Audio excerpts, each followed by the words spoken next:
ഈ എമ്പുരാൻ വിഷയം വളരെ സജീവ ചർച്ചയ്ക്ക് ഇന്ന് പാർലമെന്റിലും കൊണ്ടുവരുന്നുണ്ട് ഇടത് കോൺഗ്രസ് എംപിമാർ. എന്താണ് കാര്യത്തിൽ താങ്കളുടെ സിനിമാ പ്രവർത്തനം കൂടിയല്ലേ? വെറും ഡ്രാമയാണ് അവിടെ നടക്കുന്നത്, അത്ര എനിക്ക് പറയാനുള്ളൂ. വെറും ഡ്രാമ, കച്ചവടത്തിന് വേണ്ടിയുള്ള ഡ്രാമ, അത് മാത്രമാണ് നടക്കുന്നത്. കേരളത്തിൽ ആരും ആവശ്യപ്പെട്ടിട്ടില്ല മുറിക്കാൻ, അവര് തീരുമാനിച്ചതാണ്. അത് വെച്ച് കഷ്ടം. ഹലോ ഗെയ്സ്, അപ്പോൾ നമ്മുടെ സുരേഷ് ഗോപി, കേന്ദ്രമന്ത്രിയായിട്ടുള്ള നമ്മുടെ സുരേഷ് ഗോപി എമ്പുരാൻ വിഷയത്തിൽ പുള്ളിയുടേതായിട്ടുള്ള ഒരു അഭിപ്രായം പറഞ്ഞിരിക്കുകയാണ്. മാധ്യമങ്ങളോടാണ് ഈ ഒരു കാര്യം പറഞ്ഞത്.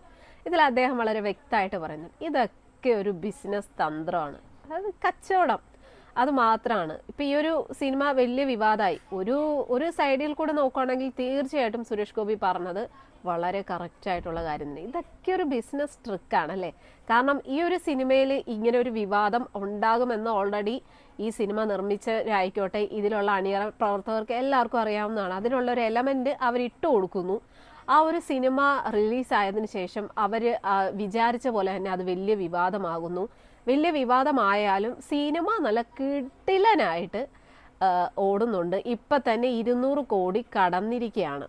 എങ്ങനെ വന്നാലും 500 കോടിയൊക്കെ ആവും, അതിൽ സംശയമൊന്നുമില്ല. കുറച്ച് വിവാദങ്ങളിൽ പെട്ടാലും സിനിമയുടെ ഭാഗത്ത് നിന്ന് നോക്കുമ്പോൾ, അല്ലെങ്കിൽ അതിൻ്റെ മുതൽ മുടക്കും കാര്യങ്ങളൊക്കെ നോക്കുമ്പോഴത്തേക്കും ഇരട്ടി കിട്ടും, അതിൽ സംശയമൊന്നുമില്ല. പിന്നെ എന്താ പറയുക, ഇതിപ്പോൾ നമ്മുടെ ഇന്ത്യ മൊത്തവും ചർച്ചയായിട്ടുള്ള ഒരു സംഭവം തന്നെയാണ്.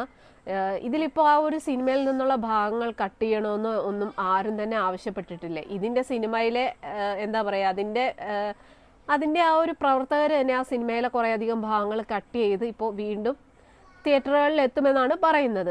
എന്താന്ന് പറഞ്ഞാലും ഇതൊക്കെ ഒരു ബിസിനസ് ട്രിക്ക് തന്നെയാണ്, അതിൽ സംശയമൊന്നുമില്ല. കാരണം എന്താണെന്ന് വെച്ച് കഴിഞ്ഞാൽ അവർക്കറിയാം ഈ ഒരു സിനിമ ഈ ഒരു രീതിയിൽ വരുവാണെന്നുണ്ടെങ്കിൽ അത് വലിയൊരു വിവാദമാകും, അല്ലെങ്കിൽ വലിയൊരു ചർച്ചയാകും. കറക്റ്റ്, അതിൻ്റെ ആൾക്കാർ വിചാരിച്ച പോലെ തന്നെ ഈ ഒരു സിനിമ വലിയൊരു വിവാദത്തിൽ തന്നെയാണ് വന്നിരിക്കുന്നത്. വിവാദം എന്ന് വെച്ചാൽ വലിയ വിവാദം. മൊത്തം ഏത് സോഷ്യൽ മീഡിയ അക്കൗണ്ട് എടുത്താലും ന്യൂസ് ചാനലുകൾ എടുത്താലും എമ്പുരാൻ വിവാദം മാത്രമേ കാണാനുള്ളൂ, കേൾക്കാനുള്ളൂ. സത്യം പറഞ്ഞാൽ സിനിമയെ സിനിമയുടേതായിട്ടുള്ള രീതിയിൽ കാണുക. ഇതല്ലാതെ എന്തൊക്കെയോ ചില ആൾക്കാർ മനഃപൂർവ്വം ക്രിയേറ്റ് ചെയ്യുന്നു. അതായത് സിനിമയുടെ ഈ ഒരു സിനിമ നിർമ്മിച്ചവർക്ക് വളരെ വ്യക്തമായിട്ട് അറിയാം ഇങ്ങനൊരു സംഭവം ഈ ഒരു സിനിമയിലുള്ളത് കൊണ്ട് തന്നെ അത് വലിയ വിവാദമാകുമെന്ന് നല്ല വ്യക്തമായിട്ട് അറിഞ്ഞുകൊണ്ട് തന്നെയാണ് ഈ ഒരു സിനിമ എത്തിയ ഉടനെ തന്നെ ഇത്രയും വലിയ വിവാദമായതും. എന്തായാലും 200 കോടി ഇപ്പം തന്നെ കഴിഞ്ഞു. ഇനി നമുക്ക് പ്രതീക്ഷിക്കാം, ഒരു 500 കോടിയൊക്കെ നമുക്ക് പ്രതീക്ഷിക്കാം, അതിൽ സംശയമൊന്നുമില്ല. കാരണം ഈ ഒരു സിനിമ വിവാദമായതോടുകൂടി തന്നെ ഭയങ്കരമായിട്ടും സിനിമ കാണാനായിട്ട് ആൾക്കാർ ഓരോ ദിവസവും തിയേറ്ററുകളിൽ ഹൗസ്ഫുള്ളാണ്. ടിക്കറ്റ് പോലും കിട്ടാനില്ലെന്നാണ് പറയുന്നത്. നമ്മുടെ മുഖ്യമന്ത്രി വരെ പോയി കണ്ടു. മുഖ്യമന്ത്രിയുടെ മകളും മരുമകനും ഒക്കെ പോയി കണ്ടു. ഈ സിനിമ കാണാത്തതായിട്ട് ആരാ ഉള്ളതെന്ന് ചോദിച്ചാൽ നമ്മൾ കണ്ടിട്ടില്ല കേട്ടോ.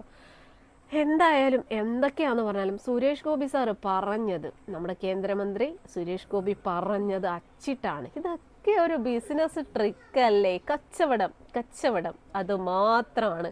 കുറച്ച് വിവാദങ്ങളും കുറച്ച് വിവാദത്തിലൊക്കെ പെട്ടാലും സിനിമയുടെ ആ ഒരു സംഭവം എന്താണെന്ന് വെച്ച് കഴിഞ്ഞാൽ വിജയം തന്നെയാണ്. പിന്നെ നമുക്ക് ഈ ഒരു സിനിമ കണ്ടതിൽ വെച്ചിട്ട് കുറേ ആൾക്കാർ പറയുന്നുണ്ട് ലൂസിഫറിൻ്റെ അത്രയൊന്നും വരില്ല, അല്ലെങ്കിൽ ലൂസിഫറിൻ്റെ അടുത്ത് പോലും എത്തില്ല എന്നാണ് പറയുന്നത്. ഈ ഒരു സിനിമയെ സംബന്ധിച്ചിടത്തോളം ഒരുപാട് ഹൈപ്പ് കൊടുത്തിട്ടാണ് ഈ ഒരു സിനിമ തിയേറ്ററുകളിൽ എത്തിയത്. കാരണം അത്രത്തോളം ഹൈപ്പുകൾ ഉണ്ടായിരുന്നു. അതുപോലെ തന്നെ ഒരു പാൻ ഇന്ത്യൻ ചിത്രം തന്നെയാണെന്നാണ് കണ്ട ആൾക്കാരൊക്കെ പറയുന്നത്. നമുക്കറിയില്ല, നമ്മൾ കണ്ടിട്ടില്ല, എങ്കിൽ പോലും ഭയങ്കര വിവാദവും കാര്യങ്ങളൊക്കെയാണ്. ഈ ഒരു സിനിമ കണ്ടതിൽ ഒരു 100-ൽ ഒരു 80 അല്ലെങ്കിൽ ഒരു 75% ആൾക്കാർക്കും ഈ ഒരു സിനിമയെക്കാട്ടി കൂടുതൽ ഇഷ്ടം ലൂസിഫർ തന്നെയാണ്. കാരണം ലൂസിഫർ കണ്ട് ആസ്വദിച്ച് പോയ ഒരാൾക്ക് ഈ എമ്പുരാൻ കാണുമ്പോഴത്തേക്കും അത്ര അങ്ങോട്ട് സുഖിക്കില്ല എന്നാണ് പറയുന്നത്. എന്തായാലും അറിയില്ല. എന്താന്ന് പറഞ്ഞാലും സിനിമ അങ്ങോട്ട് കത്തിക്കേറി.